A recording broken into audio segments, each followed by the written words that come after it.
Hello friends, இன்றைக்கி நம்ம கத்திரிக்காயில் ஒரு ஈஸியான காரக்குழம்பு எப்படி பண்ணுறதுன்னு பார்க்கலாம். ரெசிபிக்கு போகிறதுக்கு முன்னாடி கத்திரிக்காயை பற்றி சில விஷயங்கள் தெரிஞ்சுக்கலாம். கத்திரிக்காய், ஆபர்ஜீன், பிரிஞ்சால், எக்பிளான்ட் இந்த மாதிரி இதுக்கு நிறைய பேர்கள் இருக்குது. அதோட ஷேப்பை வச்சு குட்டியாக ரவுண்டாக இருக்கிறதுனால பிரிஞ்சால்னும், பெருசாக இருந்தால் அது எக்பிளான்ட்டும் அர்த்தம் இல்லைங்க. நம்ம எந்த ஊரில் இருக்கோமோ அந்த ஊரை பொறுத்து இதோடைய பேர் மாறுது, அவ்வளவே தான். இப்போ யூஎஸ் மாதிரி கண்ட்ரீஸில் இருக்கும்போது அதை எக் பிளான்ட்னு சொல்கிறோம். அது என்ன ஷேப் அண்ட் சைஸில் இருந்தாலும் அது எக் பிளான்ட் தான். யூகேல ஆபர்ஜீன், ஏஷியன் கான்டினென்ட்ஸில் பிரிஞ்சால்னு இதை சொல்கிறோம், அவ்வளவே தாங்க.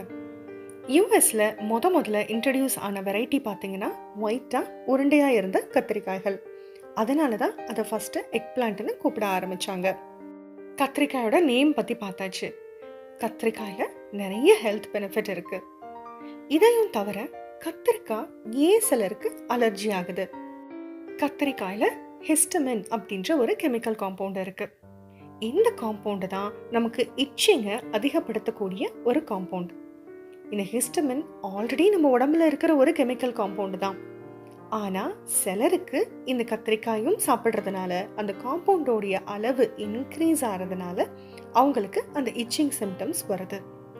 இந்த ஹிஸ்டமினுடைய அளவு ஒவ்வொரு கத்திரிக்காயோடைய வெரைட்டியை பொறுத்து அதிகமாகவும் கம்மியாகவும் மாறுது.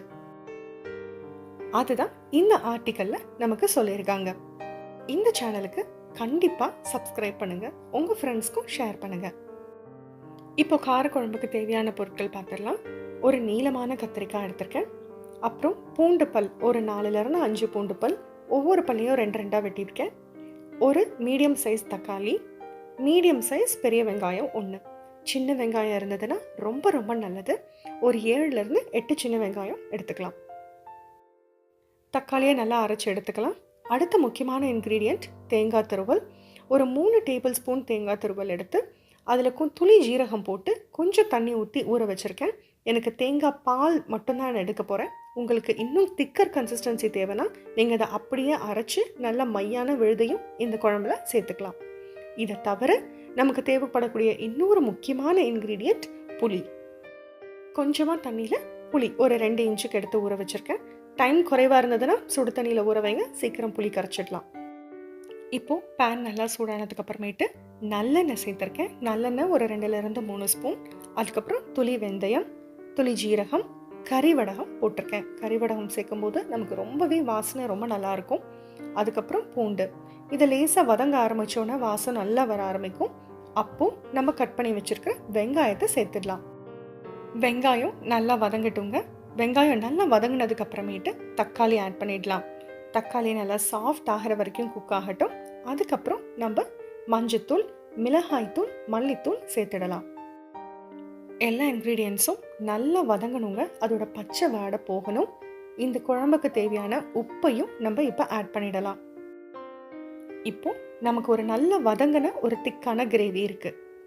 இதில் நம்ம கட் பண்ணி வச்சுருக்கிற கத்திரிக்காய்களை எடுத்து போட்டுடலாம். கத்திரிக்காய் இனிஷியலாக கட் பண்ணி வைக்கும்போது தண்ணியில் போட்டு வச்சுடுங்க, கட் பண்ண உடனே. ஸோ தட் அது கலர் மாறாது. நம்ம சமைக்கும் போது அதை ஃபில்டர் பண்ணிவிட்டு நம்ம குழம்புல எடுத்து போட்டுடலாம். இப்போது நம்ம கத்திரிக்காய்களை இந்த கிரேவியில் நல்லா பிரட்டி விடுங்க. ஒரு 2லேருந்து 3 நிமிஷம் இந்த கிரேவி கோட் பண்ணி இந்த பிரிஞ்சால்ஸ் அந்த கிரேவியை நல்லா உள்ளே இழுக்கணும், அந்த அளவுக்கு கோட் பண்ணிவிடுங்க. அதுக்கப்புறம் கொஞ்சமாக தண்ணி, அப்புறம் நம்ம எடுத்து வச்சுருக்கிற புளியை நல்லா கரைச்சி திக்கான புளிச்சாறு, இவ்வளவே தாங்க. ஆக்சுவலாக காரக்குழம்பு வகைகள் பார்த்திங்கன்னா நல்லா கொஞ்சமாக திக்காக இருந்தால் தான் நமக்கு ரொம்பவே ருசி கொடுக்கும். மூடி போட்டு மீடியம் ஃப்ளேமில் கொதிக்க விடலாம். ஓரளவுக்கு ஒரு 5 to 7 minutes ஆனதுக்கப்புறமேட்டு நம்ம அரைச்சி வச்சுருக்க அந்த தேங்காய் பால், ஸோ ஜீரகமும் சேர்த்து அரைக்கிறதுனால அந்த பாலே ரொம்ப வாசமாக இருக்கும். ஸோ நம்ம அதையும் ஆட் பண்ணி ஓப்பன் பேன்லேயே அதுக்கப்புறமேட்டு கொதிக்க விடலாம். ஓரளவுக்கு தேவையான கன்சிஸ்டன்சி வந்ததுக்கப்புறம் அனலை நல்லா கம்மி பண்ணிவிடுங்க.